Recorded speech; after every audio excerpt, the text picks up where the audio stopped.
I know your voice. I've been around you. It's Ivan. Hi, It's great. folks. This is Jim Vavida. Can you hear me? Yes. Hi. Okay. Sorry about that. We had a a bit of a tech issue on my end. This is live stuff, so anything can happen. How is everyone today? Well, It's fun. It's Ghostbusters Hello. Day. Hi. It's Ghostbusters Day. Hi, Happy guys. Ghostbusters Day. Hey. Oh, happy Ghostbusters Day.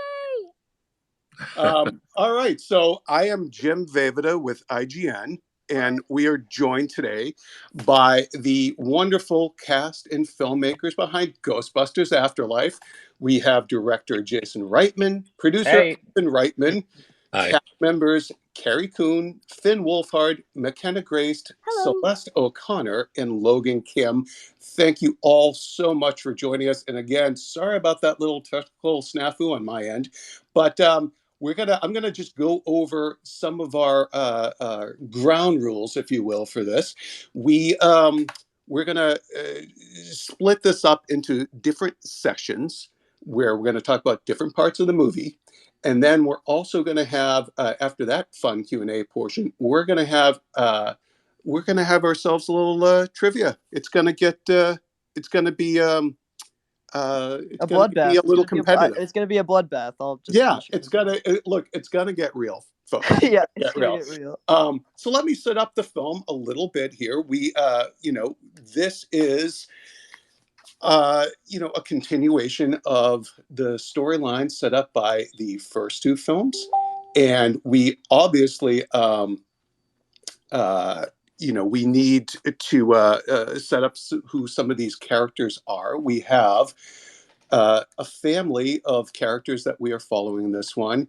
And we have McKenna, you are, oh, I'm sorry, hold on one second here. Too many docs open. So let's start with you. Carrie Coon is playing Callie, who's the strong-willed mom. And then Phoebe is the young scientist of the group. She is played by McKenna Grace. We also have Trevor, who is played by Finn Wolfhard. We have Mr. Groberson, who is played by Paul Rudd, who is not with us today, but we do have Logan Kim, who plays Podcast. And then we have Lucky, who's played by Celeste O'Connor.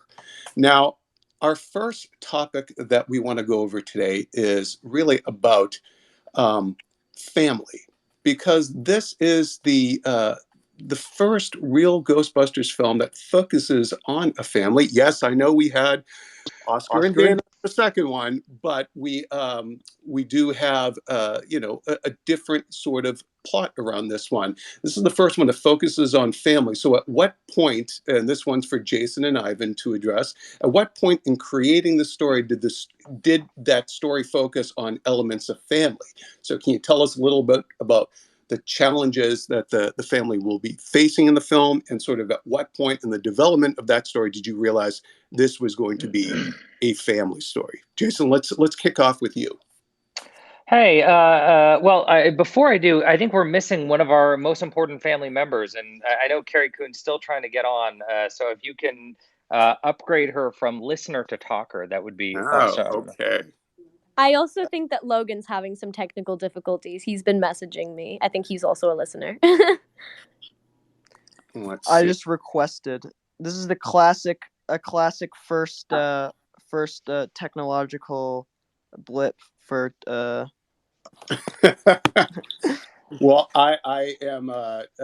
We are actually having our people look into that right now, so I apologize about that. Jason and Ivan, are you able to speak? Yeah, I can talk. Dad, I can talk. Hey, father and son, ready to go. I'm the oldest person on this line, and somehow I've managed to get on. That's good to know. So again, this is the first Ghostbusters movie to really address be a family story, despite, having Oscar and Dana in the first one. So could you talk a little bit about at what point in the development of this did you realize it was going to be a family story, and sort of the challenges that you faced in crafting it that way? Well, before, a league of Ghostbusters fans come down on you hard for saying that Oscar was in the first one, because he actually was only in the No, I'm second sorry, one. the second one. That's right. I think I said it right Uh, the first time. I hope. you do not want their wrath. No.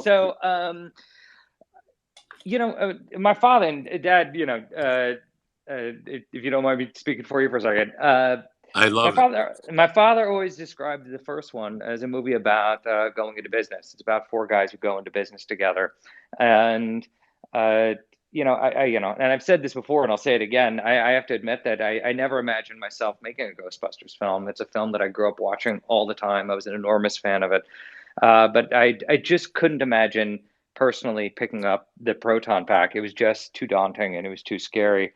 And one day, the concept and idea for Afterlife came to me, and it came to me in a few visual images. And the longer I thought about it, the story began to evolve, and it's really that way that it became a story about a family. It's just the first way that I imagined it. I saw a young girl with a proton pack in the middle of a wheat field, and I saw a teenage boy discovering Ecto One, except it didn't run anymore and needed to be fixed. And I imagined him, basically, Tokyo drifting through the same wheat field, and really that's where the idea came from.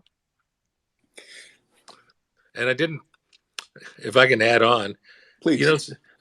It's okay to talk about it as a family film, because really the main characters are all in a family, but really it's a Ghostbusters movie, and that's what I'm really so proud and excited about. That this movie, much like the first two, really captures the spirit, both the comedy, the scares, the emotionality of those movies, and I'm so proud of it, and I'm so thrilled that it was Jason that was really behind this, and work this out. Now, Ivan, what was it like for you to basically pass the proton pack, if you will, to your son? So keeping in that family vein there. Well, it's the greatest honor and the greatest thrill that you can have as a parent, uh, to have one of your children sort of do the things that you love, and to carry on a story that you began, or at least had a portion, had a part in beginning. And so it's nothing but a thrill. Well, I want to open this up now to the cast. For Finn, Carrie, McKenna, Celeste, Logan. I hope that we're all set up now. Everyone can hear and speak. I think Is I Logan think even here? I don't think Logan's here. I don't think Carrie's here. Oh no. Okay. But I'll take this momentary pause to also say that Paul Rudd's character is Mr. Gruberson. That's the correct pronunciation of his name. Okay. Thank you for that. Let's then, Finn and Celeste and McKenna. Where were you when you got the call, and what does it mean for you to become kind of part of the Ghostbusters universe? Finn, why don't we start with you? Well, I don't. It wasn't a call. It was like kind of a weird fever dream. And I had auditioned for. I had self-taped in my room at home in Vancouver, and I didn't know it was Ghostbusters. I knew it was Jason though. And then I got just an email, like a kind of a cryptic email saying, come to Jason's house in Los Angeles and read the script. And then I kind of got to Jason's house, and I realized then that it was a Ghostbusters movie. When I got to Los Angeles, I kind of figured it out. And then I read, and Jason was still, the script was, I would say, basically there, but I think it's always important for everyone to hear it out loud. And this is before it went into production.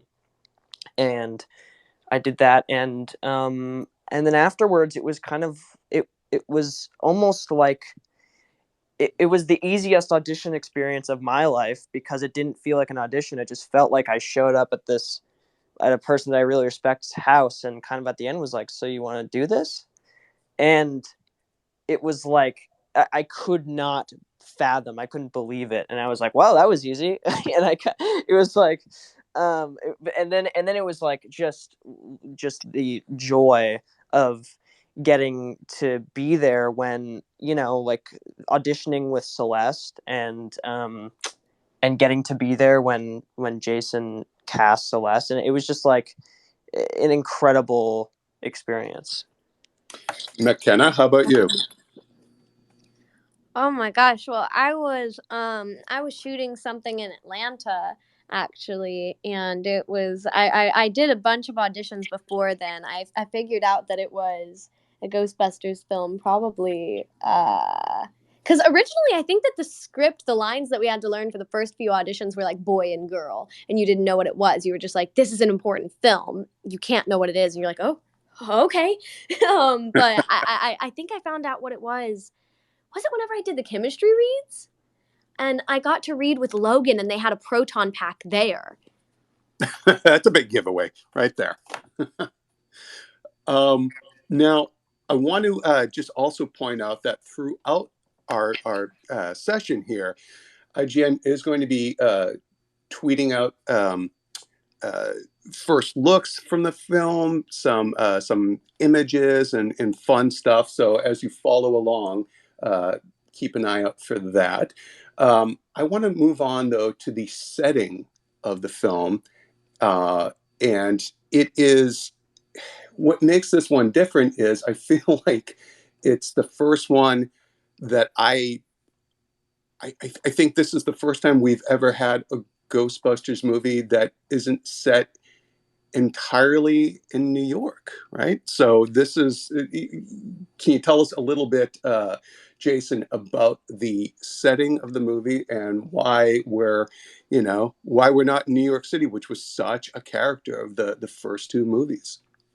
This really was, and I should say that the movie is not set at all in New York. It's set in the middle of the country, and this is something that my writing partner Gil Kennan and Gil's, I just saw Gil's image pop up, so he's listening to. Hey, Gil, out in London. Be careful. Yeah, exactly what I say. Yeah. I'll only attribute anything that I'm nervous about to him. The After this image popped in my head, as far as who these characters were, Gil and I began brainstorming. It's not our first script together, as a third script, and in starting to kind of tell the story to each other, we realized that we wanted to go somewhere new, and we wanted this to feel as though we were discovering all this Ghostbusters equipment somewhere new. And I have to watch myself. I'm having to speak a little bit carefully because I just don't want to give anything away. But the more that we imagined, we knew that we were right, that this film had to get out of the city, that this had to be about a family discovering who they were, and that it made sense to get out of New York and go someplace that didn't look at all like the original film. It didn't look like the city. And even though we were kind of thrilled about embracing the ephemera of the first film and, Ecto 1 and proton packs and traps and everything that we associate with the kind of color palette of the original, we wanted it to feel like, this thing that, any person, that goes looking in their parents' or their grandparents' basement or attic, hoping to find something that reveals some sort of secret about who they are and why they are unique and why they are special. This is what I wanted the characters of this film to go through. And I just thought, finding Ecto 1, dilapidated in a barn just sounded fascinating to both Gil and I. Well, in this setting, we are introduced to some new characters, and I want to say I'm actually kind of starstruck to be talking to you all today. So I get that out of the way. I'm very, this is a real thrill. I'm a huge Ghostbusters fan, and to get to actually hang out and chat with you guys today has been a lot of these just great. So I want to say, though, we do meet some new characters here in this setting, including your character, Celeste, Lucky. So what can you tell us about her and how she meets Finn's character? Yeah. So my character's name is Lucky. She's awesome. She's basically she's a girl from a really small town. Small town in the middle of nowhere, and this town is like definitely her home, but at the same time, she's always wanted to leave. She's always been searching for something more, and I think that she's always known that there is something more for her outside of her hometown. And then she meets the new kid in town at the diner she works at, which is Finn's character. And so through becoming friends and getting involved in his story and what's going on in his life, she finds herself. She finds her courage and her determination, and she also finds that adventure that she's always been searching for. So that's really cool. Now, there's another familiar character that comes back for this film, and that's the Ecto One. Let's face it, that car is as much of a member of the Ghostbusters team as any of the original characters, Venkman, all of them. So Ivan and Jason, if you could talk a little bit about bringing that back for this film. I know you have to dance around spoilers, but let's face it really wouldn't be a Ghostbusters movie without Ecto One in there. Yeah, it certainly plays a very important role in this film, and I think um, it's kind of wonderful that it's discovered in such a dilapidated state, and that Finn's character gets a chance to sort of work on it and make it his own. I think there's in the process, many years have gone by since we first saw it in the sort of late '80s, and much time has gone by before it's discovered in this movie. So it's possible that things have changed on it, and we discover those things as part of the film. Well, that is a very interesting point because Finn, you have a moment with the Ecto One. That's something that's got to be a real kick for you as an actor to just be able to get behind the wheel. What was that like? Well, I mean, the coolest. I don't know how else to describe. I mean, it's the coolest. It literally. I mean, also from like, it the Ecto One. It wasn't like it's not like we were like filming on a green screen. It's like we were driving this car. We had stunt drivers driving this car. This car had a Corvette engine in it, and it was completely souped up, and like there was, so and we I think I don't know the details, but like I didn't Sony we had to buy because they obviously don't make those hearses anymore, right? I guess it would be an ambulance. So they had to buy shells, didn't they? Have to and Jason, didn't they have to remake the Ecto One essentially from the ground up? Yeah, I mean, it's an extraordinarily rare car, and there was only 100. So the year that Ecto, won, I believe it's 1958, or 59. Now I'm mistaking it, but they only made 100 of those body types that year, and even if you look at the 60, there's slight trim differences, and we wanted to get every single detail on this movie right. I just respect the people who love Ghostbusters way too much, and I want to try to get every detail right for them. I was heartbroken when people started noticing that the ladder was on the wrong side, and they didn't know why it was on the wrong side yet. And in my head and in my heart, I was like, "There's a reason, trust me." But Yeah, finally, we can tell the Ghostbusters fans. See, look, it is different. There's a reason why. Well, one of the things that's different about it, Jason, is that we're seeing this gunner seat. So can you talk to us about that added feature?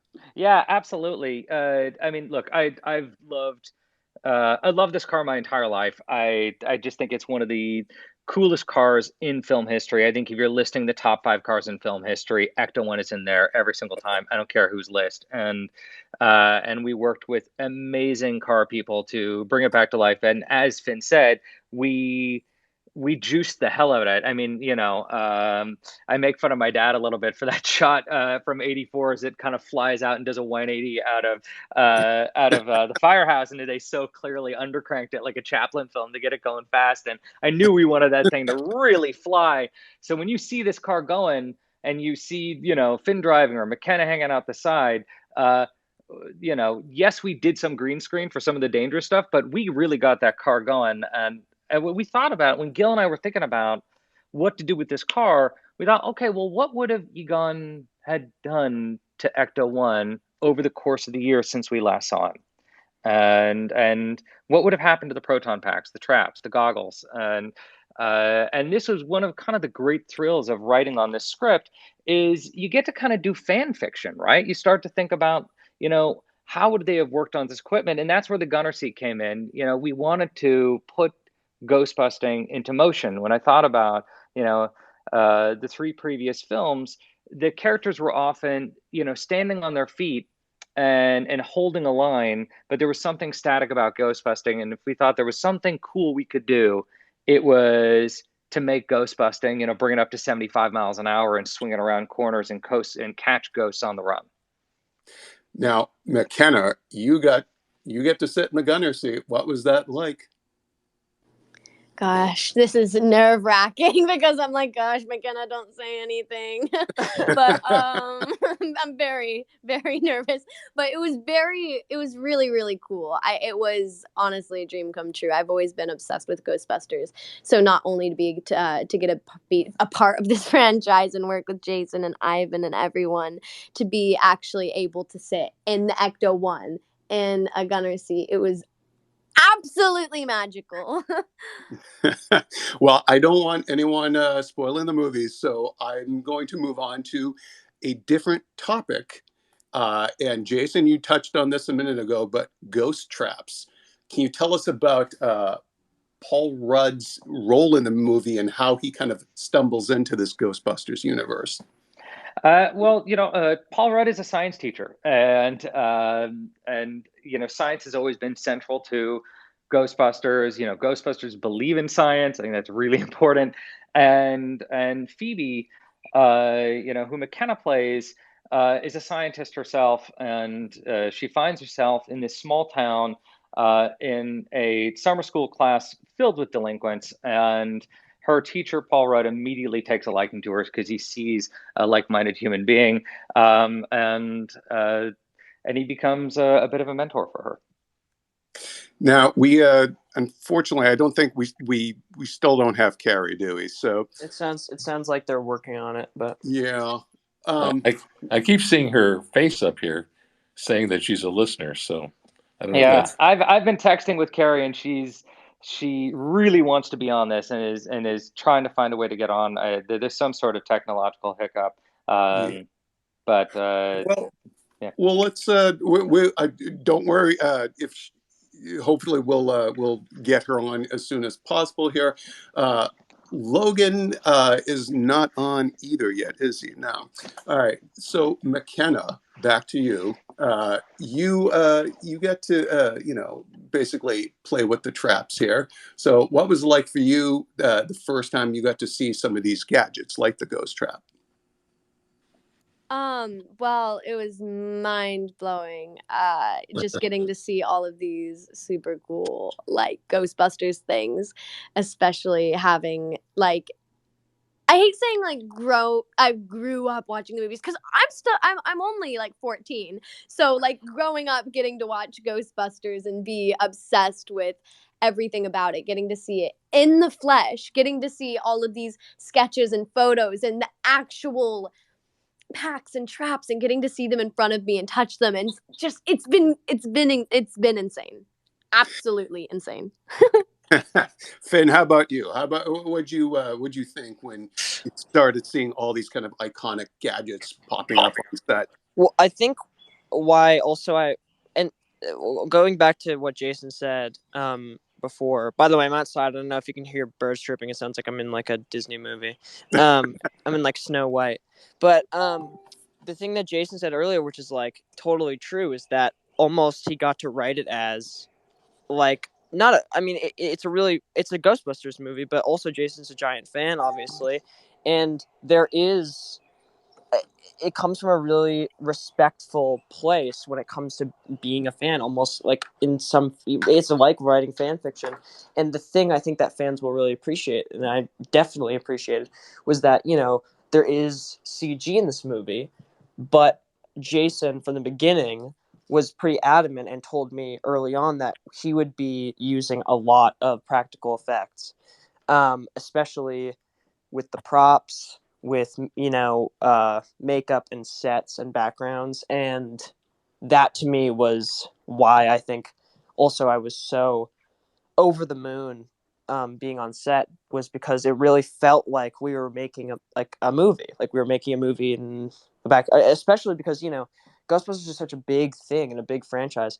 But like, to be honest, it really didn't feel like we were filming a big movie in the best way possible. It kind of felt like we were added almost to this family reunion, um, and welcomed, and we were just kind of like left to our own devices to make this really fun movie, which you don't get. I think that's like incredibly rare.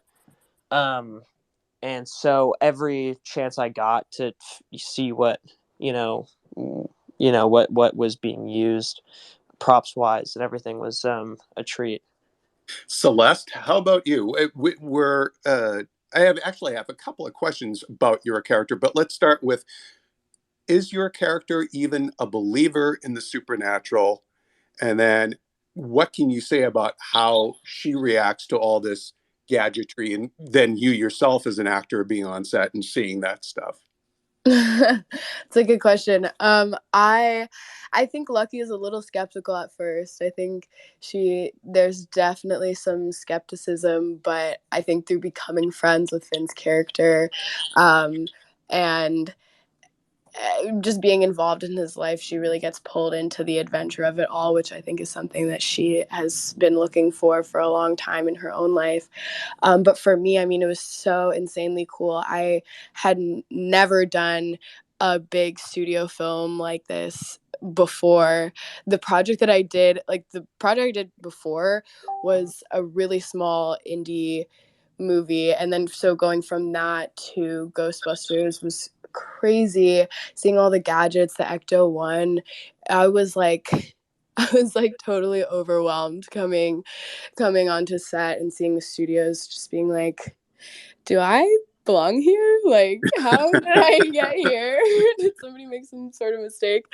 But I mean, it was so amazing. Like, growing up, my dad was a huge fan of the Ghostbusters movies, and he showed them to us when we were younger too. So I was just like totally in the same boat as Finn and McKenna. Like, I am not a so jealous impressed. person, but I have to say, getting to be on the set of a Ghostbusters movie or playing with any of those toys is like, I'm jealous of you all for getting to do that.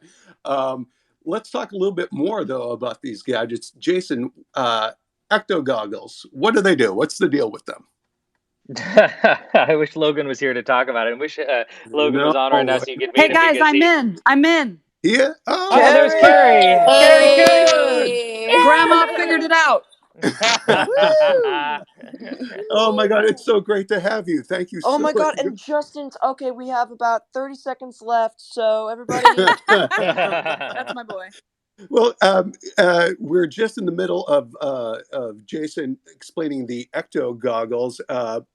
We can hold that if we can get Logan on. I know they're trying. So maybe let me backtrack a little bit. I know I'm breaking the flow of our thing here, but Carrie, tell us about the sort of the dynamic your character has with Paul Rudd's character, and it must have been incredibly fun to work together in this one. But tell us a little bit about the dynamic between those characters, if you Well, he's a miserable human being, as I'm sure you know. So that was dreadful. I really had to work very hard. can. He's not very Hashtag the truth charismatic. revealed. There we go. He's not very entertaining. Well, I'm playing a mom who's just trying to make ends meet. I'm playing a mom who's really desperate and looking for resources and trying to keep her family afloat.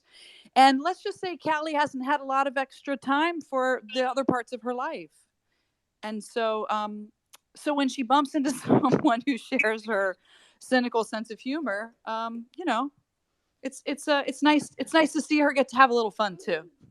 And Is it Paul, of course, is a lovely, a really lovely, sweet guy, and a lot of fun to work with. And I wish he was here to give me compliments. I will say it's just an incredible ensemble that you've put together, Jason. And I am very sorry that we're having so many tech difficulties here trying to get Logan on. But what can you kind of tell us about the Ecto goggles and what they do and all that kind of jazz? Well, first I want to really back up what like McKenna and Finn were saying about putting on the equipment for the first time. There is no way to hold your cool when you put on a proton pack. And I've now watched a lot of people, some people would come to set and they would try it on, and we'd have, the actors, I witnessed them all put on a proton pack for the first time. And there's a very unique smile that happens when someone puts on the pack and holds the wand. And they just become, I don't care how old you are, you just become a kid again. And I knew we had cast the right people, frankly. Each time McKenna, Finn, Celeste, Logan put on the pack, because their thrill and their passion for it was so true. The goggles, the goggles obviously, are used for seeing ghosts and catching ghosts. And the thing that we added to them, which you saw in the trailer, is that they also now take Polaroids. Yeah. McKenna, what was it like putting on that proton pack? Oh my Lord. I cried. Didn't I? I probably did. I You wouldn't be actually surprised. did cry. That's the actual truth. I Yeah. remember that moment, and my father was there. It was really wonderful. Of course I did. I mean, like, even if I put on a proton pack now, I'd still cry. There's not a day that I ever got used to it on set, even though we worked for like, I don't know, 2-3 months. I never got used to it. Every day getting to see all of these amazing things. I remember you put it on in the camera test, and it was like, I think you were just, by the end of it, I think we were all very used to it. And also, that was the other thing in the original Ghostbusters. I mean, Ivan, didn't those packs weigh like an insane amount? They were so Yes. heavy. They, I had they, little strap burns on my arms. I remember Bill Murray and Dan Aykroyd coming on the set, really being thrilled and picking up the packs themselves and saying, "Hey, these are way lighter than ours." Yeah. Just making fun of you guys. Yeah, I remember seeing McKenna put on the pack in the camera tests and just kind of go, losing her balance for a second and then going up. It's really It was good. very heavy, and I am a small person, but it was crazy. I still can't believe it. Whenever I look back at shooting and all of the memories that I made and all the things that I got to do, was so exciting. I'm ever, ever, ever gonna get used to being in a Ghostbusters movie. Is there any changes to the proton pack in terms of like what it, some of the other features on it, or is it the proton pack we love and remember? They're real now. They actually are functional. Yeah. That's where we keep Paul Rudd now. That's right. The proton pack is the proton pack you love and remember, and the mold that we used to actually build this was built off of the 84, one of the actual original 84 packs. And what we just tried to do was, again, do the visual storytelling of what kind of little welds would have happened, and wire changes and splits and breaks and cracks and everything that makes it feel as though that these packs have been used over the course of 3 decades. And one of the thrills of working on this film was working with craftspeople who all grew up watching and loving Ghostbusters. So whether it was, our whole team building all the Ghostbusters equipment, our armorer, Ben, Arian, who, was doing all our prosthetics work and designing creatures, like physical creatures, that were being puppeteered on set. These are all artisans who, have less and less opportunity to, do their heart to the highest degree because people aren't doing physical objects like this anymore. There's so much CG. And B, grew up loving Ghostbusters, and you can see their joy in the finished work. You could see their joy in the way that they thought about, okay, what would have happened to this pack over the course of years? What are these scratches from? They're thinking about the battles that the Ghostbusters would have had. Now, I'm going to ask everyone this question because I'm kind of curious. Have any of you ever had run-ins with ghosts in real life? Do you even believe in that stuff? I'll say, because I've worked with Dan the longest. Danny Aykroyd really believes in it. His father believed in it, wrote a book about it, and he would tell me stories because I was skeptical, as many people are, and I guess most people. But he had a belief in the truth, and it was really the basis for the concept right from the beginning. And it sort of made us it made us sort of take the whole thing seriously as an opportunity in telling a story that was unusual. And and I I mean I still have those conversations with Dan. So who's the Dan Aykroyd then of this cast in terms of being the true believer in the supernatural? The true believer of this movie is sadly the only one we don't have on yet, and that's Logan. Logan's character is the absolute believer. He is 100% ready to believe. Logan is like a legend now in this thing. He's like, well, hopefully, sort of hopefully Logan joins, but he kind of is. Like, I think, without giving anything away, like, I think everyone that is listening will know who this kid is, because if from now on, I think he's so insanely talented, and he's a kid from Texas, and he had done like one acting class. And he did a FedEx commercial. He had done a and FedEx then Ghostbusters. commercial. He did a FedEx commercial, and then did a tape, and then he's the kind of heart of the movie, and kind of just walked on set. So and he also, the other thing is, what's crazy about him also is that he walked on set like he was like a 70-year-old like character actor, like kind of at the point in his career where he's kind of like over it, like in that way, like yeah, whatever, kind of just like shrugging his shoulders. I remember being like, who is this kid? Like, who is this kid who walks on set and like, I mean, everyone's gonna know him now. But, like honestly, Finn, the most confident actor on set. Like, I would give a note and he would look at me like, yeah, I know what you're talking about. Carrie, are you a true believer in the supernatural? I've had my share of minor run-ins. We used to hear boot steps in the barn. I grew up in a really old farmhouse that was in my family for generations, kind of inhabited, I would say, by the past. And so we would have like an attic door that would swing open. We would hear odd things here and there. And I feel like I think it's a wise position to say we don't know what we don't know. I'm skeptical by nature. I do like evidence. I believe in science, but I think there's a lot of stuff we don't understand. I'm going to, let's see. We're still trying to get Logan to join. God, this is such a bummer. I really want to talk to him, especially now that you've basically pitched him as like the character actor of character actors. I'm gonna try calling Logan. I'm gonna see if I call him and he picks up. Hold on. Are you on? I'm gonna FaceTime him. Believe the hype.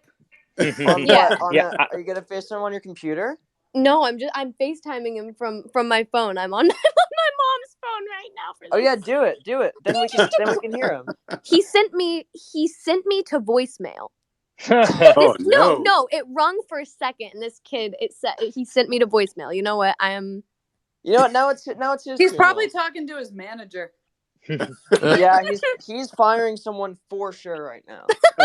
I think it's important that Logan never do an interview. I think he has to become the Daniel Day of this film. Yeah, he's like, around he's him. Gonna be the urban legend. Everybody in every interview, they're just gonna want to talk about what's Logan like? It's like how Bill Murray has that, like, he doesn't really, like, you just call the 800 line, like a hotmail number. It's like that already, but with Logan. Last I heard, Logan moved to Italy and became a cobbler. I think we have to convince him to come back to acting. I heard he was doing a lot of carpentry work in Northern California. But I mean, he just became a legend already. I mean, that had to be one hell of a FedEx. You're commercial, welcome, Logan. Well, I'll tell you this, one of the thrills of doing this film was, on one side, working with established actors who I was an enormous fan of. And look, Paul and Carrie are just brilliant actors, the kind of actors that every director dreams of working with. And then on the other side of it, young actors, both like McKenna and Finn, who had actually done a lot already, despite how young they are. But then, Celeste, who is an independent film actress, who really comes more from the kind of films that I've been making for the last decade. And then Logan, who, it was just like one of those moments where you see an audition, you go, who is this kid? And he did a self-tape in his home, and the moment it starts, it's like an animated character came to life, and he had all these different voices, and he was just an amazing physical actor. He kind of understood already the lens as well, and the way that he kind of popped in and out of frame. And then the moment we met him, we started meeting all these other characters he did. His Russian accent was kind of infamous on set. He was Oh my extraordinary. God. Wait, y'all, I have a surprise. Oh, Hello. Your voice has completely changed. That's what I said. Okay, wait, here, Logan. Do you want to say something? Go ahead. Here. How are all of you today? we're celebrating you. You're like a legend already, dude. Like, I heard about the FedEx commercial. What? I heard about you knowing lenses, everything. How does it feel to be a living legend already at your young age?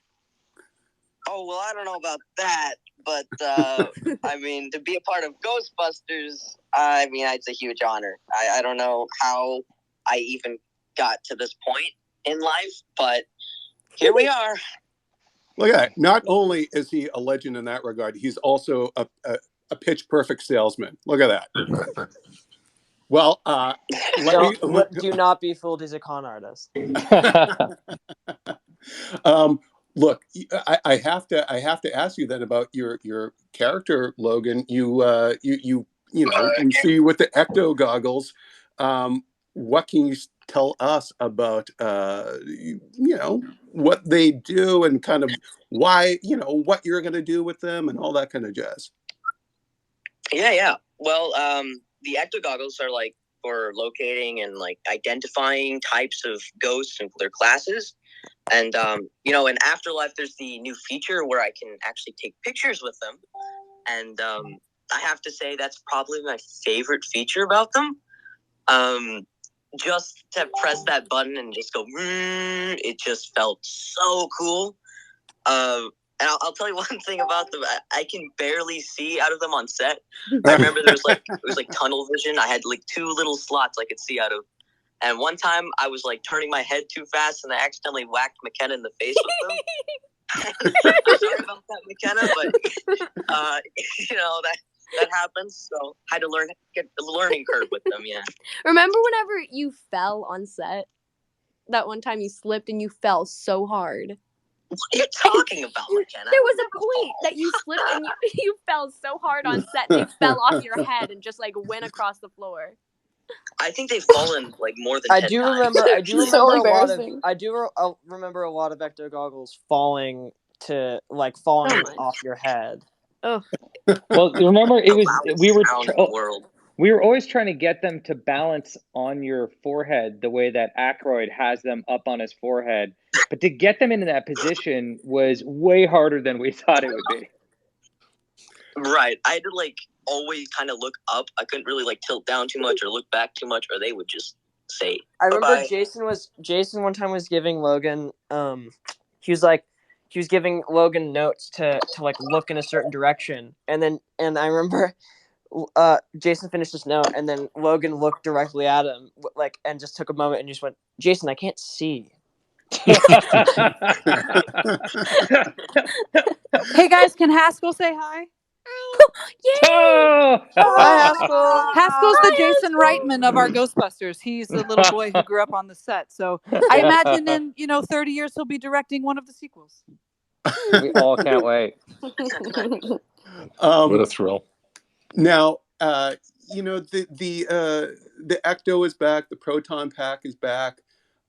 We obviously have another landmark kind of Ghostbusters staple is back as well, and that's the Stay Puft Marshmallow Man.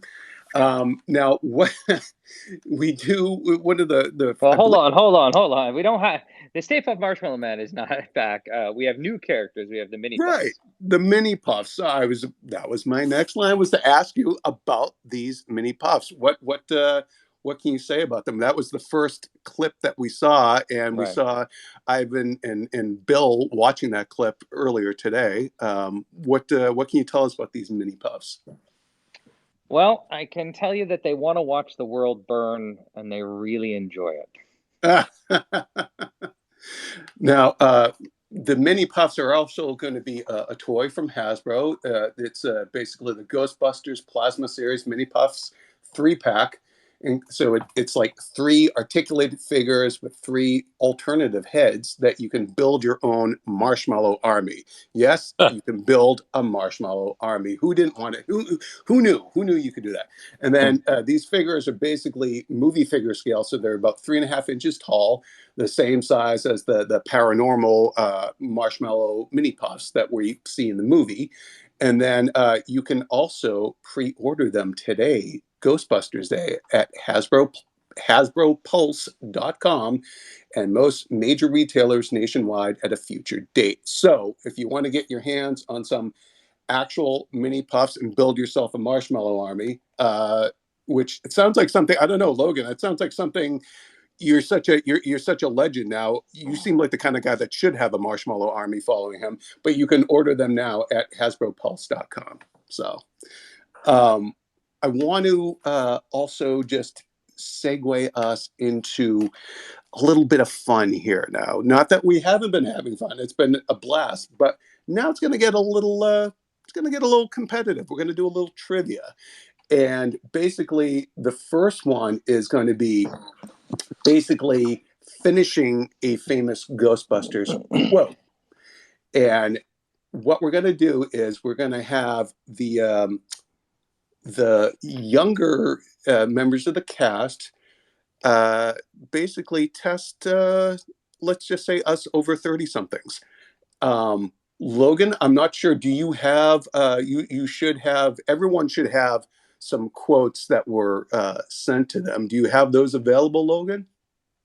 Yes, sir. So do I think. Yay! Okay, everything's working. Fantastic. Logan, why don't you test me first? Go ahead and throw me a Ghostbusters quote. We came, we saw, we blank. Kicked its ass. Woo! And that's by Peter Venkman, Bill Murray's character. McKenna, let's have you test Carrie. Wait, hold on. I can't get my email pulled up. Hold on, wait, Logan, you go. You want me to say your thing? Yeah. Wait, hold up. Why does everything over freaking this Zoom stuff have to be so complicated? Because McKenna, technology hates us. It really does today. Logan, do you want to go ahead? We can swap out one of your later ones to McKenna to make up for it, Logan, or do you want to test Carrie here? Okay, Miss Carrie. Ready? Yes. There is no Dana. There is only Zoo. That was really easy. That's Dana Barry. It was. That was so easy, man. Finn, how about we have you go ahead and test Ivan? Okay, Ivan. Ray, when someone asks you if you're a god, you say blank. You say yes. There it is. I think anybody can do these. Wow, I think it's gonna get a little more. I think it's gonna get a little more tricky when we go to Ghostbusters 2. All right. Celeste, I think you have one for Jason. Oh God, here we go. Jason, I have a really, really hard one for you. Okay, hit me. All right. Don't cross the... I believe it's don't cross the streams. Highway? Freeway? Don't cross the freeway? Well, it. now it's going to get a little more difficult because while we can all quote Ghostbusters endlessly, sometimes, maybe you forget which character exactly may have said a certain quote. So now we're going to play Name the Quote. And Logan, I think you've got one for me. See if I can. Basically, you got to name the character who says the famous line. McKenna did not get that last one. So you want her to say this? No, don't worry. I've got it now. Trust me, y'all. Hey, I'm so good at this. Hey. This city is headed for a disaster of biblical proportions. Venkman. Peter Venkman. Yes, sir. McKenna, I think you're up now. Yeah. For Carrie. I do. Okay. I couldn't help it. It just popped in there. That's Dr. Raymond Stantz. I know that because Haskell has a little golden book of the Ghostbusters, and that's one of the quotes in it. Oh. Finn, you're up, and you're going to be testing Ivan. This job is definitely not worth the $11,500 a year. That was definitely Winston Zedmore in the Yes. first. A classic. Celeste, you're going to test Jason now. Let's put the director to the test here. Can he name which character said this? All right. Do you believe in UFOs, astral projections, mental telepathy, ESP, clairvoyance, spirit photography, telekinetic movement, full trance mediums, the Loch Ness Monster, and the theory of Atlantis? I believe that was Janine, played by the great Annie Potts, who, if I'm not mistaken, is actually listening to us. I see her icon. So, hi, Annie. Yes. Hi, Annie. Hi, Annie. Yeah, I got to say, it's actually pretty intimidating to scroll down and you see all the people who are listening. It's like, yeah, I probably shouldn't have scrolled down. It is really funny seeing Gil there and just being like, hey, Gil. Loved Monster House. All right, so I believe, Finn, it was you who said that it's going to get a little trickier when we get to Ghostbusters 2 quotes. So now we're moving on to Ghostbusters 2 quotes. Logan, I think you have one for me. Here we go. I hate Jell-O. All right, that's a tougher one because I'm going to say that sounds like something Winston would say. Yep. All right. McKenna, you're up again with Carrie. Okay. This is not directed towards you, Miss Carrie, by the way. I think that Thank you're you, a my beautiful, dear. wonderful lady. But you worthless piece of slime, you ignorant, disgusting blob. I think you gave me another Dr. Raymond Stantz. Oh. Remember, guys, I was born. I was already born. I watched these movies when I was a child. Finn, you are once again going to test the knowledge of Ivan Reitman. Imagine if Ivan was like, "Oh, I actually don't know this one." Suck in the guts. Oh, I actually think this is the most underrated Ghostbusters line in any of the movies, which is "Suck in the guts, guys. We're the Ghostbusters." Yeah, that's certainly. That's certainly Bill Murray, and I'm saying Bill instead of Peter Venkman because Bill actually said it on the set as we were preparing the stuff and wearing that stuff, and he would. It was he wanted to look good. He wanted everybody to look good, and so he was directing a little bit. Well, I got to tell you, I always think of that line whenever I'm getting dressed up for an event. I'm like, dude, you can't. You gotta suck in the guts, guys. Let's see. I think we have another one here. Celeste to Jason. Yes. My last one to you, Jason. Oh, God. All right. It's, let's see what happens when we take away the puppy. It's my favorite line in the film. That is 100% Egon Spengler and fun Easter egg. They're going to take the puppy away from my sister. Yeah, that was Catherine Reitman playing the role of the young girl in there. Classic. Oh yeah. No brownstone stone boy number 2, but it'll do. Yeah, seriously, where's my quote? The most important quote in Ghostbusters history. Go ahead, Jason. Say it. Oh God. My dad says you guys are full of crap. Oh God, don't make me say you guys are full of crap. I gotta say, it has been absolutely wonderful having all of you here together for this. I'm really sorry about the little technical snafus there, but I really appreciate everyone doing this today. Ghostbusters Afterlife opens only in theaters on November 11th. I want to thank Jason Reitman, Ivan Reitman, Carrie Coon, and Finn Wolfhard, McKenna Grace, Celeste O'Connor, and the legendary, the truly a Renaissance man, Logan Kim. So thank Man you of the all for hour. doing this today, and I thank you all Thank you to very much. all of our listeners. And again, Ghostbusters Afterlife only in theaters November 11th. Later, guys. Yeah. Bye, guys. It was nice to hear you. See ya. Take care, Bye. everyone. Guys. Bye. Pleasure. Bye.